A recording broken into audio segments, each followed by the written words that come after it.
বাংলাদেশের প্লেয়ার থেকে শুরু করে বাংলাদেশের দর্শক আমরা সবাই ইউএসএ নামটা শুনেই ইউএসএ কে দুর্বল দল ভেবেছি, যেটা আমাদের সবার একটা ভ্রান্ত ধারণা ছিল। আপনাকে যদি প্রশ্ন করা হয় যে বাংলাদেশ টিমের এমন একজন প্লেয়ারের নাম বলেন যে একজন প্রপার টি-20 ফরম্যাটের প্লেয়ার, বোলারদের মধ্যে দুই একজনের নাম বলতে পারলেও ব্যাটসম্যানদের মধ্যে একজনের নামও বলতে পারবেন না। আমাদের প্লেয়াররা বছরে কয়টা টি-20 লিগ খেলে? বিপিএল ছাড়া তো ৯৯% প্লেয়ারই আর কোনো টি-20 লিগ খেলার সুযোগ পায় না, আর বাকি ১% মুস্তাফিজ সাকিবরা হয়তো বিপিএল এর বাইরে টি-20 লিগ খেলার সুযোগ পায়।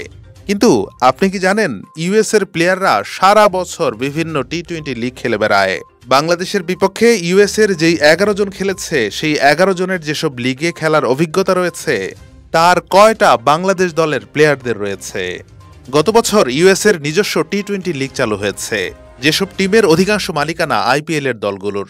এই প্লেয়ারগুলো এমএলসি খেলে, কানাডার লিগেও খেলে, আইএল টি-20ও খেলে, পাশাপাশি সিপিএল তো আছেই। ওদের টেস্ট স্ট্যাটাস নাই, তাই এই ফরম্যাট নিয়ে কোনো মাথা ব্যথা নেই।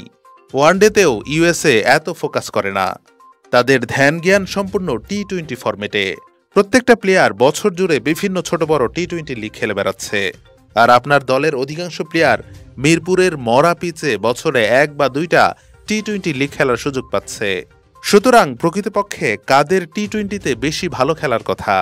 বাংলাদেশ ঘরের মাঠে যেই জিম্বাবুয়ের সাথে খেলেছে ওই জিম্বাবুয়ের থেকেও শতগুণ ভালো টিম হলো ইউএসএ। এমনকি নেদারল্যান্ডস, আয়ারল্যান্ড এই সমস্ত দলগুলো থেকেও ইউএসএর এই দলটা বেশি ব্যালেন্স। সুতরাং ইউএসএ টি-20 ফরম্যাটে একেবারেই ফেলে দেওয়ার মতো না। ইউএসএ যথেষ্ট কোয়ালিফাইড একটা দল। ইউএসএ কে আন্ডার এস্টিমেট করা এবং তাদের বিপক্ষে ভালো প্ল্যানিং না নিয়ে খেলতে নামাটাই হচ্ছে বাংলাদেশ টিমের সবথেকে বড় ভুল। মনে আছে ২০১৮ সালে আফগানিস্তানের বিপক্ষে প্রথমবারের মতো টি-20 সিরিজ খেলতে গিয়ে বাংলাদেশ ৩-০তে হোয়াইট ওয়াশ হয়েছিল। আফগানিস্তানের সাথে বাংলাদেশ হারার কারণে বাংলাদেশ ক্রিকেটের জাত যায় যায় এমন অবস্থা হয়েছিল। কিন্তু পরবর্তীতে আফগানিস্তান আসলেই প্রমাণ করেছে যে তারা আমাদের থেকে টি-20তে ভালো দল এবং সেই সিরিজ হারাটা কোনো অঘটন ছিল না।